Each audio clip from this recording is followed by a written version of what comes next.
मित्रांनो, पैसे यांनी दिले पाहिजे असं नाही.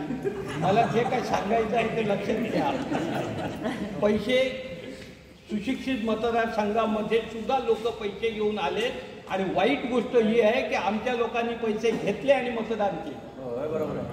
ही खूप वाईट गोष्ट आहे.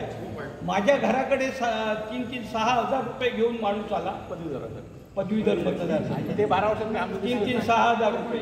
मी त्याला सांगितलं 6,000 रुपये ते घेऊन आला, घेऊन जा, मत देणार नाही हे लक्षात ठेव आणि हे पैसे सुद्धा घेऊन जा हे मी त्याला सांगितलं.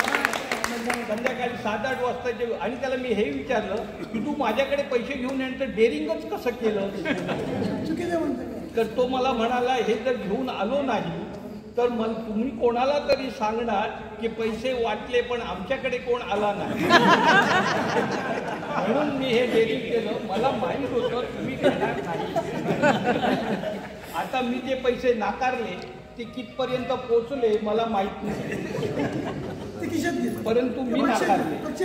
मला समाधान हे आहे की मी 3,000 किंवा 6,000 रुपयासाठी विकला गेलो नाही.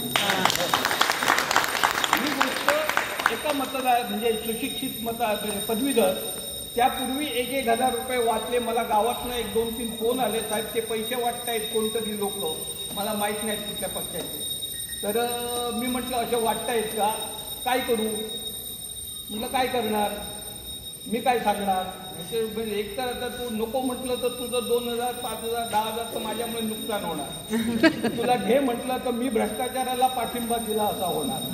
त्यामुळे घे आणि त्यांना मत घाल नको असं म्हटलं तर उद्या मार खाची. घे आणि मत दे असं म्हटलं तर माझ्या मनाला पटत नाही. त्यामुळे मी तुला काहीच सांगू शकत नाही.